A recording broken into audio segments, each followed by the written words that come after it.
think we're all cognizant of the fact that the President is and Congress is about to be charged with making some difficult decisions and having a very serious debate on Afghanistan. But unfortunately, I think so far the public hasn't really been engaged in that debate. The international community has not given up on Afghanistan and will not. It is focused on long-term sustainability. The Afghan people will determine their own future. The international community continues to be resolved to destabilize, displace, and destroy al-Qaeda in a consistent approach globally. The Taliban is invited to join in the political government solution if it accepts those facts and acts accordingly. In Afghanistan, where there are virtually no al-Qaeda, we have tens of thousands of United States and international military troops. Yet in Pakistan, Indonesia, Yemen, Somalia, Sudan, and elsewhere, where we firmly believe al-Qaeda does exist, including its leadership, we do not have tens of thousands of military personnel. Instead, our strategy in those places is to work with those local governments, their intelligence, law enforcement people, militaries, to enable those indigenous entities to contest al-Qaeda. What I would like to do is put some context into this whole issue and then come at it from a different perspective, from basically an Afghan perspective, how and what should be done in terms of involvement, in terms of military involvement, and also other types of assistance.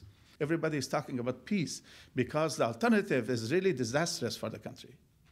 And people have too long experienced that alternative in terms of conflicts, internal strifes, brother killing brother, and it has gone on for more than 30 years in Afghanistan. Either directly or indirectly, the international community has contributed to the growth of indigenous corruption in Afghanistan. The U.S. had this cozy relationship with unsavory characters. I don't want to call them these names, because they were, a lot of them were mujahideen and so forth. But these are the people who were abusers, human rights abusers, and a lot of them, and they got more empowered as a result of the intervention, meaning that the people who were oppressed by them kind of over time alienated themselves from the U.S. and the international community. The international community should establish good relationship with the people of Afghanistan instead of good relationship with some unsavory characters. A lot of times, the Afghan government, they don't know what the international community was doing. The Afghan government, they don't know what its own people wanted to, and did not listen to the plight of the people in terms of jobs, in terms of services, in terms of shelter. The very, very basic needs were ignored for too long. Quite a few Afghans, for example, Dr. Ashraf Ghani in 2003, a number of times voiced the concern that if you don't address this issue, a narco-mafia state is being formed under our noses. And then he at that time, 2003, he gave 2 years as a deadline. He said, if you don't do anything in 2 years, it's going to be beyond our control. But nothing was done, either by the Afghan government or by the international community, to demand something, to really have programs for anti-corruption in fighting the mafia networks that grew like a cancer in the country. And so we are rewarding bad behavior in one sense. You revolt, we give you money. If you don't, it's like the squeaking wheel always gets the oil.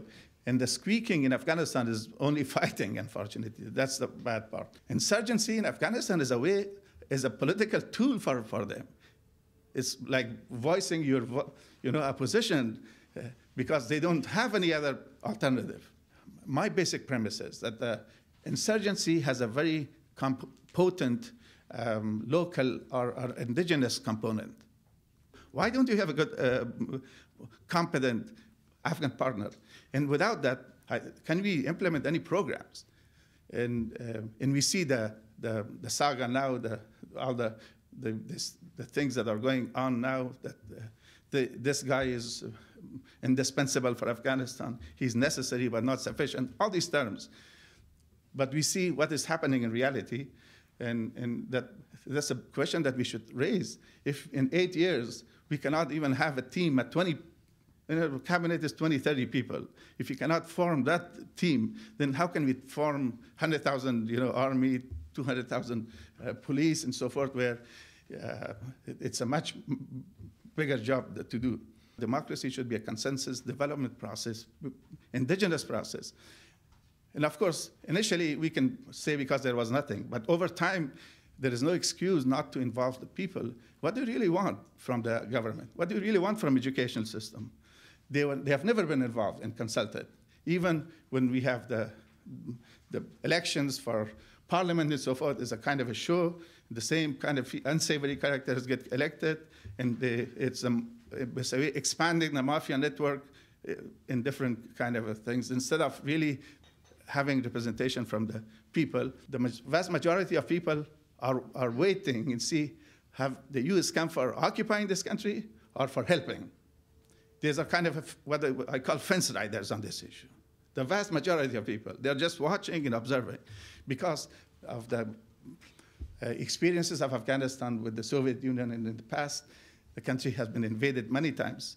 So it's only this time that we claim that we have come to help. But they are very skeptical of this. So let's not do things to deceive them in terms of our well intentions, in terms of that we are here to help them. But by our own actions, we try to disprove our own intentions. That's what I'm trying to say. That the government of Afghanistan should govern Afghanistan. We totally ignore the education system.